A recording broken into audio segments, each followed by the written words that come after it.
또 최근에는 보면 많은 주주분들이 자사주 매입 소각을 하라라고 회사 측에 이제 목소리를 많이 내기도 하고 회사 측이 어떤 뭐 주가 부양 차원에서 자사주를 많이 매입을 하기도 하는데 다만 이게 미국 같은 경우에는 거의 매입과 동시에 회계적으로도 소각이 된 걸로 친다 하더라고요.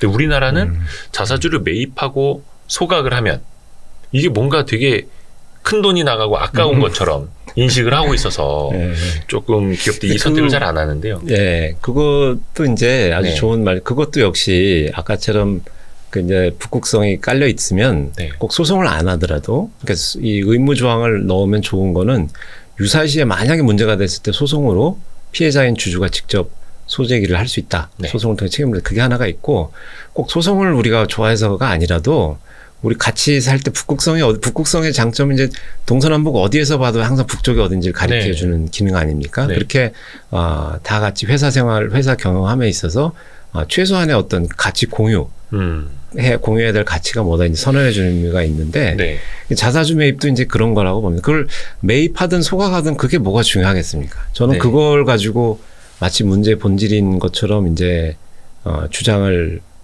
사실은 뭐 단기적으로는 그럴 수 있는데 가리키면 달을 봐야 되는데 달을 안 보고 가리키는 손가락이 길고 짧은지 손가락을 논하는 거랑 비슷하다 이렇게 봅니다. 그러니까 예를 들면 아까 미국 말씀하셨는데 미국의 뭐 전 세계 회사법을 뭐 호령한다고 하는 델라웨어주 회사법, 미국 대기업의 거의 3분의 2가 그 법을 한다고 보통 일컬어지는데 거기도 보면 우리랑 비슷해요. 뭐 소각하란 말 없습니다. 그냥 가지고 있어도 되고 소각해도 되고 근데 가지고 있으면 이사회에서 알아서 팔면 되고 거기는 우리처럼 뭐 신주 인수권 조항 이번에 카카오 문제돼서 418조 신주 지분율대로 줘야 돼 이런 조항조차 없습니다. 근데 이사회에서 알아서 해라가 다거든요.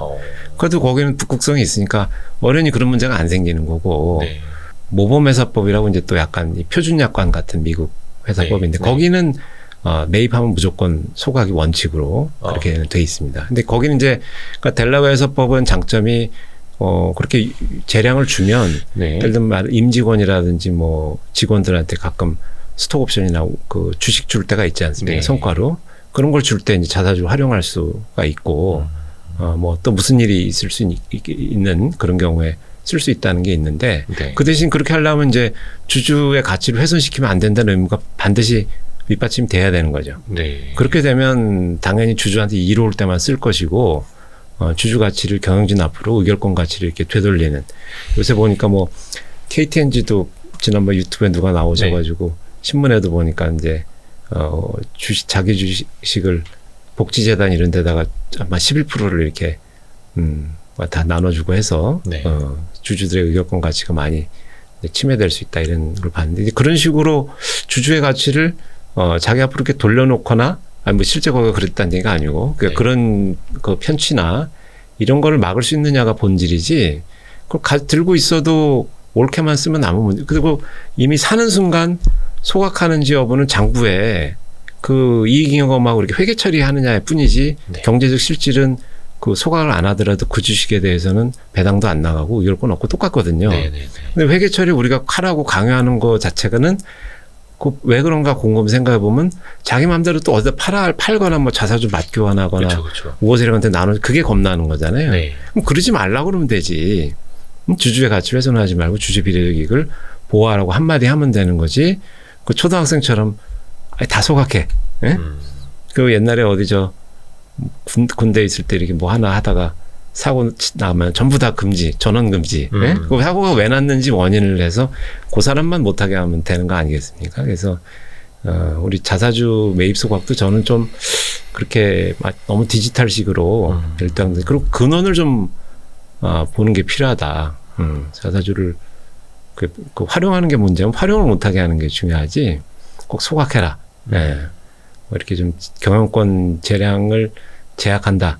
이런 주장이 그 점에서는 경영진 주장이 일리가 있다고 보는데 근데 이제 경영진 언론에서 보면은 제일 반대하는 건 이제 경영권 방어에 장애가 된다 이런 얘기를 하는데 그건 좀 잘못된 거다. 그러니까 그것도 주주의 비례 이익을 보호한다 이런 관점에서 보면 왜 모든 주주에게 비례적으로 기속되어야 할 회사의 재산인 자기 주식을 경영권이라는 건 총수의 이익이잖아요. 경영진의 이익인데 전문 경영인의 왜 그걸 위해서 쓰면은 벌써 주주이익에 위반이 되는데, 그러니까 그런 식으로 논의가 진전이 안 되고 평행선을 달리는 거죠. 네. 예, 북극성을 설정하면 그런 주장이 맞는지 틀린 얘기인지도 검증이 되는데 북극성 설정 없이 그냥 각자 자기 얘기를 하니까 이쪽은 소각하라고 그러고 저쪽은 야 그렇게 하면 경영권 방어에 제약이 되고 뭐 복잡하다.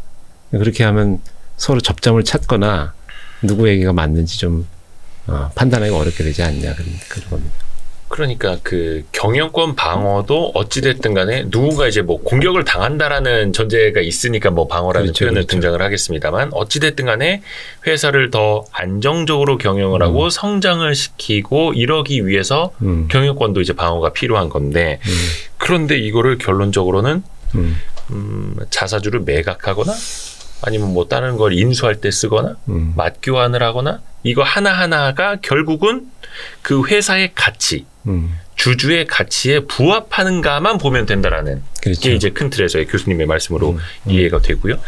그러면 자사주 매입 소각 관련된 거는 디테일하게 또 다른 뭐 법을 만들거나 고칠거나 이럴 필요까지는 없다. 저는 그거는 조금 그러니까 이제 우리가 미국 델라웨어랑 일본이랑 우리가 거의 비슷하고 다 그렇게 돼 있거든요. 네. 꼭 뭐 소각, 자동 소각 이런 건 아니고 자동 소각은 이제 그 모범회사법하고 뭐 캘리포니아가 그렇다고 하는데, 네. 예, 그래서 입법례를 보면 뭐 우리가 되게 이상하고 네. 문제가 많다고 얘기하기는 오히려 델라웨어랑 비슷한 거기 때문에 예, 그렇게 얘기할 건 아니고 다만 이제 델라웨어랑 차이는 델라웨어는 그렇게 하면서 신주 발행의 예에 따르는데 그걸 이사에게 맡겨놓는데 이사가 그런 의무가 있다는 게 우리랑 차이인 거죠. 주주를 보호할 예, 근데 의무가 있는. 우리는 일본, 미국하고 소각 안 해도 된다는 거는 비슷하지만 이제 차이 하나는 우리나라는 그 경우에 신주 발행 규정을 유추해서 그 룰대로 한다는 게 없어요, 일단. 그것도 없고 그러면 주주를 보호해야 된다는 의무도 없어요. 네. 그러니까 그렇게 열어놓으면 완전 내 맘대로 할 수가 있는 그거에 이제 차이가 나는 거죠. 그래서 무조건 뭐 델라웨어가 안 하니까 우리도 안 하는 게 맞다 이렇게 이야기하기도 어렵고 토대가 다르니까 거기는 충실 의무가 있고 신주 발행 기본 룰에 따르는 그런 게 있는데 우린 둘 다 없기 때문에 그런 면에서는 그냥 복잡하게 하지 말고 일단 단기적으로는 자동 소각이라도 해라. 모범회사법처럼. 네, 네, 그것도 뭐 일리는 그 점에서는 근본적이지는 않지만 좀 초등학생 스타일이긴 하지만 뭐 또 할만하다 이렇게 봅니다. 예. 근데 뭐 일단 우리 정부는 자사주 매입 후 자동 소각되는 그 법안은 못 만들겠다. 이렇게 이야기한 게 일단은 정부의 지금 방침이기도 하죠. 기업들이 이제 뭐 부담된다 이런 쪽으로 좀 손을 들어주는 것 같아요.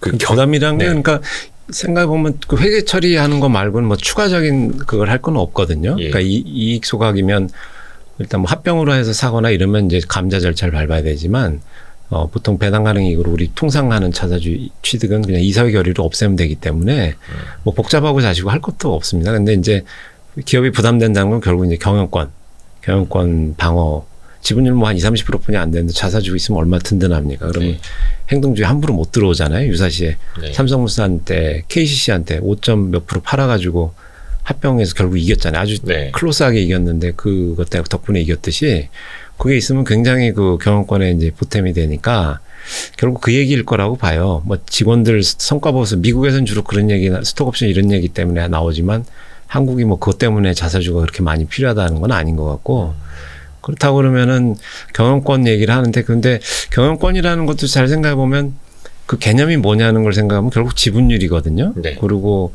지분율이라는 건 자기가 원래 자기 돈 내고 주식을 삼으로써 경영권을 취득하는 거지 모든 주주의 돈으로 산 자기 주식을 자기 경영권을 방어한다. 이건 좀 안 맞. 그러니까 우리가 경영권이라는 용어를 쓸 때 그 지배주주나 경영자와 같은 특수한 그 특정 자연인의 문제지. 그리고 회사 전체의 문제와 자꾸 동일시하는 게 전 좀 문제다. 저 그 말씀 드리려고 했는데 진짜. 근데 우리나라는 창업자 혹은 창업주, 그렇죠? 네. 최대 주주, 곧 최고 경영자 이게 너무 동일시가 되는 거예요. 맞습니다. 예. 그러니까 예를 들어서 사람들이 경영 똑바로 해야 된다라고 하면은 자꾸 최대 주주를 공격하는 줄 알고 그러니까 그쪽에서부터 방어가 나오고 어떻게 보면 이제 재벌들이 우리나라 경제를 일으켜 왔기 때문에 그쪽으로 좀 목소리가 많이 가는 거는 맞기는 하지만 그래서 그들이 반대를 하면 정치권도 그렇고 다들 안 돼. 기업 경영에 부담된대잖아. 이렇게 나와버리는 게 참. 그래서 그거는 이제 아주 정확하게 말씀이시고요. 그래서 우리가 전체적으로 회사 또는 기업이라는 거는 여러 구성원이 있거든요. 모든 주주도 있고, 뭐 흔히 말하는 이제 근로자 뭐 이렇게 다 있는데, 우리는 그 기업에 이익할 때는 이런 거버넌스 국면에서는 자꾸 기업하고 총수의 개인적인 이익과가 좀 동일시하는 그렇죠. 문제가 있다. 그래서 원래 거버넌스라는 거는 그 회사법적으로는 이렇게 기업에 뭐 이렇게 하는 게 아니라 그 안에서 이해상충이 있는 문제를 어떻게 해결할 거냐거든요. 그러니까 사람별로 봐야 되거든요. 그러니까 지배주주와 일반주주, 그다음에 지배주주가 없으면 전문 경영인과 전체 나머지 주주들, 그다음에 이제 도산에 근접하게 회사가 좀 간당간당할 때는 전체 주주와 채권자 이 세 가지 이해상충이 이제 그걸 해결하는 게 거버넌스 회사법의 문제다 이렇게 하는데 우린 좀 그렇게 디테일하게 좀 안 보고 그냥 대충 뭐 기업을 공격한다. 이게 좀 구별이 없이 총수와 자연인과 기업을 좀 동일시하는 그런 경향이 좀 있다. 그렇게 봅니다. 그거 좀 바뀌어야 된다고. 바뀌어야죠. 네. 뭐 심지어 스티브 잡스 같은 경우에는 애플에서 쫓겨난 적도 있었고, 그렇죠. 지금 또 빌 게이츠 이꼬르 마이크로소프트 이렇게 생각 안 하지 않습니까? 마이크로소프트 최대 주주가 누군지도 잘 모르고 사람들은 그렇죠. 의미도 없고. 근데 우리는 참 그게 자본주의 역사가 짧아서 그렇다고 그냥 이해를 하면 돼요. 외국 같은 게 뭐 유럽이나 미국은 최소한 뭐 200년, 300년 이렇게 됐는데 우리나라 이제 뭐 한 50년? 요 정도밖에 안 그 짧기도 하고요. 약간 그것도 있는 것 같습니다. 이제 외국 문헌 보면은, 영미 쪽처럼 총수가 많이 없는 주류가 이제 총수가 없고 분산 소유인 구조인데 하고 유럽에 특히 뭐 이태리, 독일 이렇게 프랑스 이게 지배주주가 강한 나라는 거기도 약간 그런 게 있다는 거예요. 그 가문. 네, 그리고 총수의 패밀리 그룹이 그래서 베이스로 하는 지배주주 체제가 많은 데는 역시 그 정부와 총수 간에 뭐 좀 이렇게 쉽게 우리 흔히 말로 정경유지 약간 비슷한 거죠. 이게 급할 때 가끔 백신도 또 해결해주고 이렇게 하려고 그러면 그렇게 막 척지는 관계가 잘 안 될 측면도 좀 있는 거죠. 그래서 좀 공통적인 현상이 있다는 지적이 있습니다. 예. 그 스웨덴 발렌베리 가문 우리가 뭔가 뭐지 경영적인 측면이나 지배구조 측면에서도 많이들 언급을 하는데 아스트라제네카가 그 발렌베리 가문 그쪽에 있더라고요. 네, 그래서 근데 거기는 또 대부분 상장을 안 한 데들도 많고 하니까 상장을 한 데들도 있습니다만 그럴 거면 차라리 그냥 상장하지 말고 가족 기업 대대손손 많이 먹고 살고 하면 되는데 괜히 상장을 해서 일반 주주들 돈을 또 공모를 해놓고 필요할 때는 막 유상증자 하면서 또 손을 벌리고 그 고리를 끊어야 되는데 사실은 일단은 인식부터 바꿔나가야 되는 거고 제도가 바뀌는 것도 어느 한 지점에서 같이 만나야 되는 거예요. 맞습니다.